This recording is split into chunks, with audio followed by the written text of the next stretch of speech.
Anjarakandy dental കോളേജിലെ 1-ാം വർഷ BDS വിദ്യാർത്ഥിയായിരുന്ന Thiruvananthapuram സ്വദേശി നിതിൻ രാജിൻ്റെ മരണത്തിൽ അട്ടിമറി ആരോപിച്ചും കുറ്റവാളികളെ നിയമത്തിന് മുന്നിൽ കൊണ്ടുവരണമെന്ന് ആവശ്യപ്പെട്ടും നാളെ, അതായത് ഏപ്രിൽ 28-ന് കേരളത്തിൽ സംസ്ഥാന വ്യാപകമായി ഹർത്താൽ പ്രഖ്യാപിച്ചു.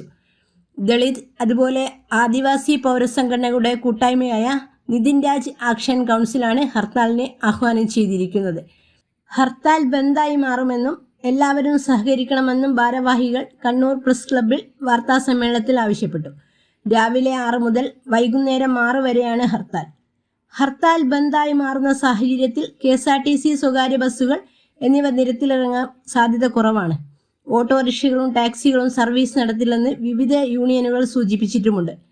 ഇത് ദൂരസ്ഥലങ്ങളിലേക്ക് യാത്ര ചെയ്യേണ്ടവരെയും റെയിൽവേ സ്റ്റേഷൻ, എയർപോർട്ട് എന്നിവിടങ്ങളിലേക്ക് പോകേണ്ടവരെയും സാരമായി ബാധിച്ചേക്കാം. അതുപോലെ അത്യാവശ്യ സാധനങ്ങൾ വിൽക്കുന്ന കടകൾ ഒഴികെ ബാക്കി എല്ലാ വ്യാപാര സ്ഥാപനങ്ങളും അടഞ്ഞുകിടക്കും.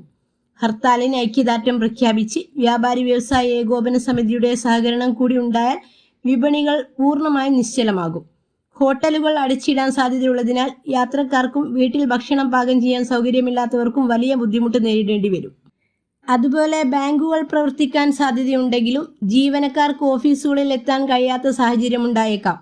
സ്വകാര്യ സ്ഥാപനങ്ങളിലും IT പാർക്കുകളിലും ഹാജർ നില കുറയാൻ സാധ്യതയുണ്ട്. മിക്കവാറും സ്ഥാപനങ്ങൾ വർക്ക് ഫ്രം ഹോം സംവിധാനത്തിലേക്ക് മാറാൻ ജീവനക്കാർക്ക് നിർദ്ദേശം നൽകിയേക്കാം. അതുപോലെ പാൽ, പത്രം, ആശുപത്രികൾ, ആംബുലൻസ് സർവീസുകൾ, മരുന്നുകടകൾ എന്നിവയെ ഹർത്താലിൽ നിന്നും പൂർണ്ണമായും ഒഴിവാക്കിയിട്ടുണ്ട്. എങ്കിലും രോഗികളെ ആശുപത്രിയിൽ എത്തിക്കാൻ സ്വകാര്യ വാഹനങ്ങളെ ആശ്രയിക്കുന്നവർക്ക് നിരത്തിലിറങ്ങുന്നത് വെല്ലുവിളിയായേക്കാം.